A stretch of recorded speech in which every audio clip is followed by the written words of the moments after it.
Negeri ini memanggilmu kawan, belajar bergerak berbagi untuk negeri.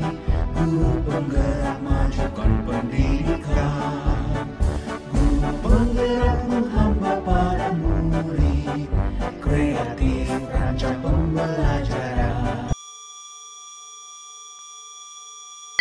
Pak Bayu minta waktunya ya.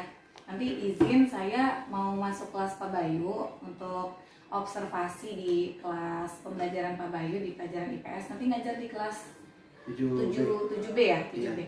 Nah ini kan pra observasi nih. Nanti Pak Bayu itunya rencananya apa pembelajarannya? Materinya?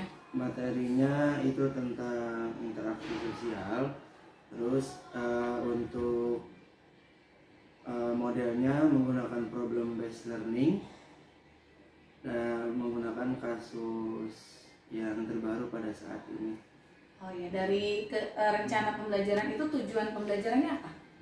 Tujuannya supaya peserta didik dapat belajar secara mandiri tentang materi interaksi sosial.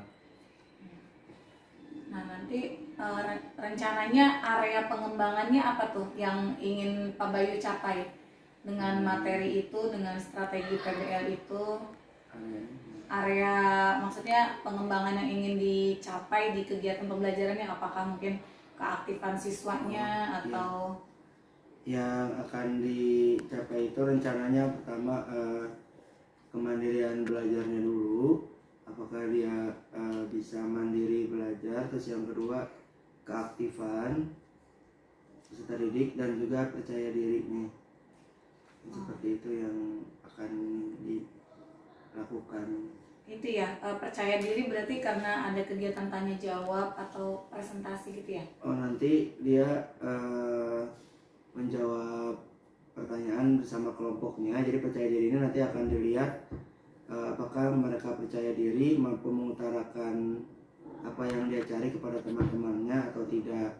Dan juga dilihat ada poin inisiatif, apakah anak kita harus disuruh dulu oleh gurunya atau memang dia inisiatif mencari sendiri. Nah, inisiatif itu adalah salah satu indikator menentukan kemandirian belajar.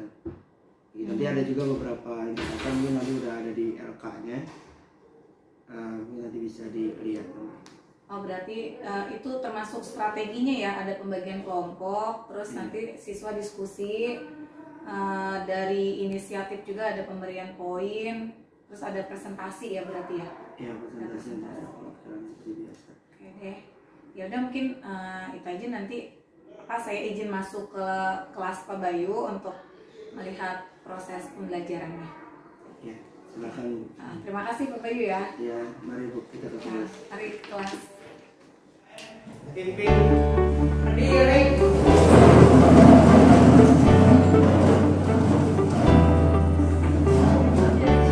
Ucapan salam.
kita prinsesnya coba 3 pertanyaan dulu karena kita ini pertemuan pertama awal bab biar nggak terlalu banyak ya.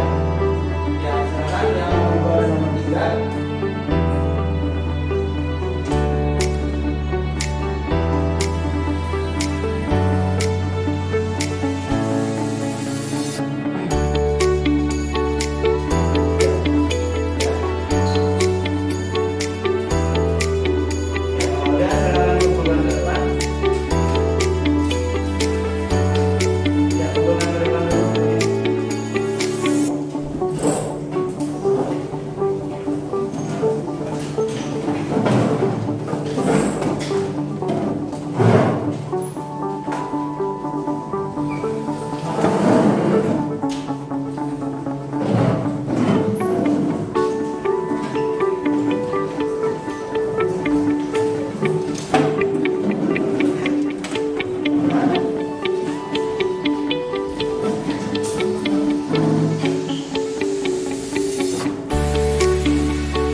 LKBB, sel berapa, PERT berapa, 1, ACT 1. Ya, coba lagi. Kita coba pakai HP yang lain. Yang telepon atau juga.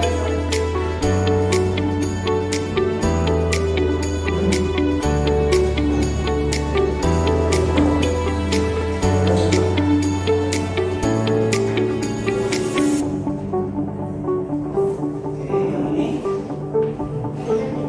Siapa aja? Sama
tadi kita sudah saya sudah melihat langsung observasi masuk di kelasnya Pak Bayu. Nah ini minta waktunya, mohon izin untuk melakukan percakapan pasca observasi di kelas ini.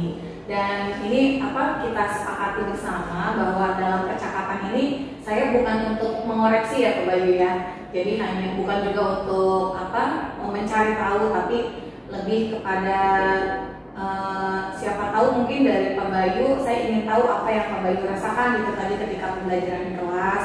Mungkin ada permasalahan yang kalau disampaikan gitu ya bisa Pak Bayu bisa menemukan sendiri gitu solusinya. Jadi bukan saya menggurui gitu ya. Ya gimana? Jadi tadi sudah ngajar di 7B, rasanya gimana Pak Bayu? Atau gambaran proses pembelajaran yang Pak Bayu lihat itu hari itu seperti apa gitu?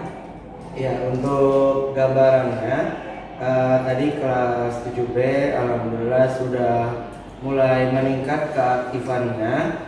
Namun masih ada beberapa siswa yang masih malu-malu. Sebenarnya kalau jawab sih benar orang itu masuk nanya, "Pak ini benar enggak?" gitu tuh. "Pak ini benar enggak?" Kadang-kadang kalau dia tuh pengen udah sih yakin aja gitu. Nanti kalau salah Bapak koreksi juga kan gitu. Cuman terkadang takutnya karena takut nilainya kecil. Jadi jadinya nggak pede pas jadinya kurang aktif kayak gitu. Terus juga kemandiriannya juga, mandiri belajarnya ya harus disuruh dulu, inisiatifnya masih belum semua. Padahal bagi kelompok itu kan udah ditentukan ya, misalkan si A satu kelompok itu ada sebagai ketua, ada sebagai penulis, ada yang yang menjawab bagian apa aja gitu. Jadi udah dibagi, tapi tetap aja ada beberapa kelompok yang masih harus disuruh-suruh gitu, inisiatifnya agak kurang. Mungkin segitu aja kali yang ini. Kalau berdasarkan rencana nih, pasti kan Pak Bayu sudah merencanakan ya. Berdasarkan rencana pembelajaran yang sudah Pak Bayu rancang, kira-kira tercapai nggak itu yang Pak Bayu rencanakan itu setelah melihat proses pembelajarannya seperti itu gitu? Untuk pencapaiannya tercapai tapi belum 100% ya. Ya dari hasil sekarang ini mungkin nanti akan dievaluasi kembali kurangnya di mana ya. Tadi kurangnya itu yang tadi saya sebutkan sebelumnya. Jadi secara keseluruhan ya belum 100%, mungkin si 85 sih, si 85%. Karena kelasnya emang sengaja dipilih yang nggak aktif. Ya aktif itu cuma satu, kalau awalnya yang aktif itu cuma satu karena dia pintar semua mapel.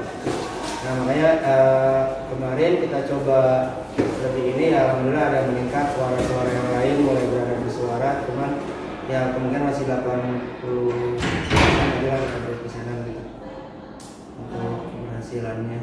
Jadi kalau berdasarkan rencana itu kira-kira kalau dengan angka sudah 85% ya, jadi sebagian besar sebenarnya peserta didik itu mampu menjawab gitu, bisa menjawab, hanya saja masih ada yang malu-malu, inisiatifnya kurang gitu ya. Itu kira-kira kalau menurut Pak Bayu karena apa ya, ada faktor-faktor lain tidak sih? Mungkin yang Pak Bayu setelah mengajar itu ini kalau ditelusuri gitu ya atau diidentifikasi kira-kira faktor apa gitu ya yang membuat anak itu malu atau mungkin mau jawab tapi takut gitu. Apakah mungkin dari faktor siswa atau suasana kelas? Kalau itu yang saya telusuri sih karena anaknya belum membaca dulu materi sebelumnya. Jadi kalau biasanya anak itu sudah mempersiapkan, udah baca, dia akan yakin. Tapi karena dia jawabnya berdasarkan insting atau feeling ya, dia nebak-nebak, makanya dia ragu-ragu gitu. Tapi kalau yang udah baca sih itu lebih yakin dan lebih pede. Jadi kurangnya membaca di rumah materi. Padahal sebelumnya kan udah dikasih tahu minggu depan kita belajarnya materinya ini, silahkan dibaca dulu ya, berarti secara tidak langsung dia belum baca sebelum, kecuali saya paksa mungkin dia baru mau baca. Berarti apa bisa saya tangkap mungkin karena siswanya kurang inisiatif untuk mempersiapkan diri sebelum materi ini gitu ya. Jadi padahal sudah disampaikan oleh Pak Bayu di pertemuan sebelumnya, kita akan belajar ini ya pertemuan berikutnya, tapi mungkin anak kurang membaca ya, karena nebak-nebak tadi makanya dia ragu-ragu gitu ya.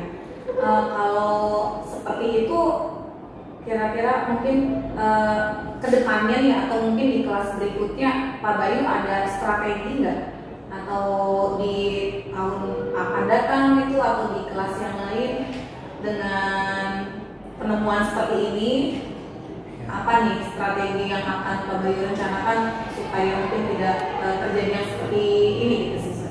Kalau begitu berarti secara langsung nanti kayaknya saya harus memberikan tugas resume materi. Jadi setiap hari itu tugasnya resume. Misalkan nanti saya kasih tahu silakan baca halaman 5 sampai 10.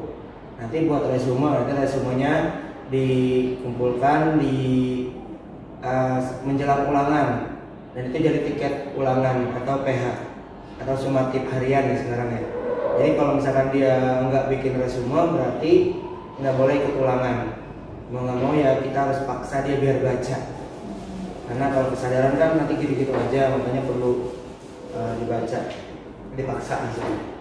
Menarik juga ya, jadi resume ini sebagai tiket PH gitu ya. Jadi ada istilah tiket gitu ya. Kalau dia sudah membuat resume, berarti dia artinya sudah siap gitu untuk mengikuti penilaian harian atau sumatif. Walaupun memang agak sedikit dipaksa, mungkin karena anak seumur itu masih butuh apa ya, support ya secara sedikit, ada unsur paksaan sedikit ya. Karena kelas 7 juga kan masih peralihan ya Bu ya. Peralihan antara SD dengan SMP. Jadi kalau memang kita lepas ya dia nggak jalan gitu. Apalagi ditambah ya hasil karya pandemi seperti itu. Padahal kalau sebelumnya sih alhamdulillah mendingan ya sebelum pandemi, tapi setelah pandemi ini anak-anak jadi memang udah terbiasa lihat HP-nya tuh, lihat game, terus apa-apa nanya lihat lewat Google. Akhirnya pengetahuan sendirinya berkurang dan nggak mau baca gitu. Jadi mau nggak mau ya harus dipaksa untuk kelas 7. Mungkin kalau kelas 9 beda lagi penanganannya. Ya menarik sekali ya, mudah-mudahan di kelas berikutnya Pak Bayu berhasil gitu ya mengatasi solusi yang Pak Bayu rasakan tadi.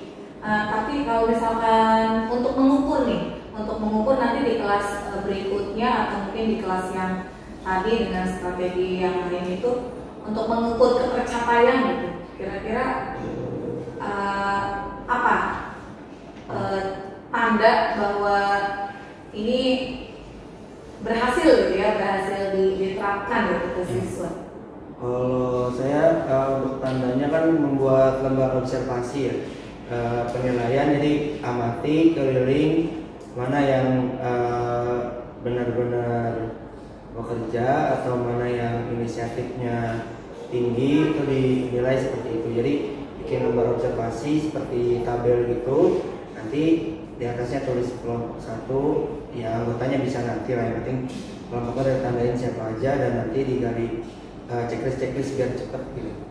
Misalkan kelompok 1, oh ini masih ngandelin 1 orang misalkan kayak gitu, yang satunya yang lainnya diam saja, itu berarti kurang berhasil. Nanti berdasarkan lembar observasi itu juga nanti dinilai juga LK-nya juga. Jadi 2 yang observasi, jadi maksudnya waktu prosesnya dinilai dan juga karyanya juga dinilai, misalnya hasil kerjanya itu. Mungkin seperti itu kalau yang biasa saya lakukan. Jadi itu bentuk tanggung jawab Pak Bayu sebagai guru nanti ke anak-anak dengan strategi yang berbeda gitu ya, rencana aksi yang nanti akan diterapkan di kelas lain. Bentuk tanggung jawab Pak Bayunya akan saya lihat sih ketika mengajar juga Pak Bayu sudah melakukan itu sih ya, sudah keliling gitu ya, menilai, terus memantau anak. Nah, mungkin ini bentuk tanggung jawab yang akan lebih dikomitmenkan ya, benar-benar lebih konsisten dilakukan, mungkin seperti itu ya. Tambahan sedikit mungkin, jadi kalau menurut pengalaman juga kalau dinilainya nanti itu suka lupa. Jadi mending langsung, misalkan sudah kelompok ini checklist, oh ini aktif, ini masih belum, ini sakit. Pokoknya ada beberapa kriteria yang untuk tanda keberhasilan gitu, kriterianya apa aja. Iya. Karena siswa ketika langsung dinilai dia juga akan merasa ya. Oh iya itu berarti benar-benar gurunya memang memantau, menilai, langsung mengapresiasi pekerjaan setiap kelompok. Iya, Pak Bayu, ini terakhir nih, ini ada lembar rencana pengembangan diri. Nah, sebenarnya sih tadi sudah disampaikan semua ya oleh Pak Bayu, dari mulai identifikasi faktor-faktor apa yang menyebabkan rencana pembelajarannya, proses pembelajarannya agak sedikit kurang sesuai dengan rencana gitu, seperti anak ada yang tadi malu-malu, terus ada yang dia tahu jawabannya cuma kurang percaya diri gitu ya. Kemudian Pak Bayu juga tadi sudah menjabarkan apa rencana kedepannya untuk di kelas berikutnya atau di tahun berikutnya. Lalu juga sudah sudah menyampaikan kira-kira bentuk tanggung jawab Pak Bayu nanti apa supaya proses pembelajaran di kelas berikutnya itu berjalan sesuai harapan, seperti itu ya. Seperti tadi Pak Bayu bilang akan lebih memantau, berkeliling, terus anak diminta buat resume seperti itu. Nah, kira-kira kapan nih akan mulai diterapkan di kelas yang atau rencananya nih mulai kapan akan diterapkan? Ya, untuk rencana diterapkan mungkin setelah penilaian harian ya, karena kan memang materinya udah habis, sudah selesai, jadi kita harus evaluasi dulu. Dan untuk tiket ulangan selanjutnya yaitu salah satu tiketnya adalah ngumpulin resume.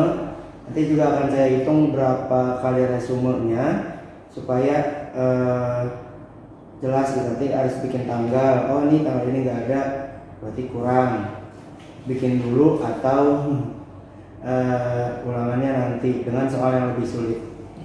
Gitu untuk ini.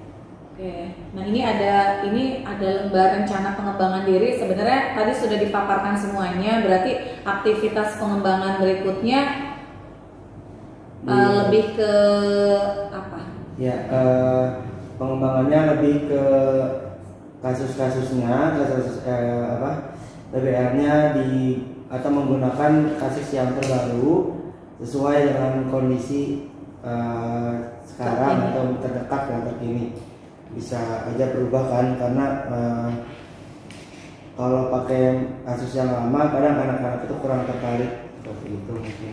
Dari aktivitas pengembangan tersebut nanti tujuan yang hendak dicapai apa kira-kira Pak Bayu? Ya, tujuannya yang hendak dicapai yang pertama supaya anak membaca materi baik itu baca berita, baik itu baca materi sebelum pelajaran, biar pelajaran apapun mudah-mudahan si anak itu sudah mempersiapkan diri gitu. Atau nama lain itu kemandirian belajar ya.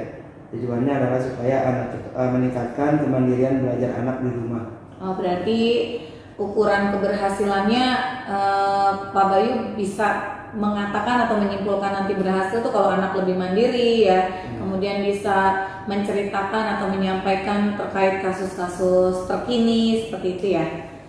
Jadi pendukungnya ini bahan kasus siswa mencari sendiri gitu ya, atau dari guru yang menyiapkan? Kasusnya siswa yang mencari, biar siswanya menebak mana nih kasus yang mana nih, atau saya ke bagian yang mana. Jadi paling clue-nya kasih ke anak adalah lihat kasus terbaru di koran online atau di TV, ya gimana kondisi siswa aja. Rata-rata kemungkinan sih kalau nggak media sosial ya koran online kayak gitu. Oke, jadi pendukungnya dengan bantuan bisa lewat koran online atau media sosial. Tadi juga waktunya sudah disebutkan ya, kira-kira akan dimulai sekitar setelah PH ini ya, jadi untuk di materi berikutnya. Oke, cukup Pak Bayu untuk kegiatan pasca observasi ini. Terima kasih sekali sudah meluangkan waktunya, juga kepada Ibu Fitri selaku pemantau sudah membantu mendampingi kami dalam melakukan praktek coaching ya dari kegiatan pembelajaran yang sudah dilakukan oleh Pak Bayu. Terima kasih. Saya akhiri. Assalamualaikum warahmatullahi wabarakatuh. Waalaikumsalam.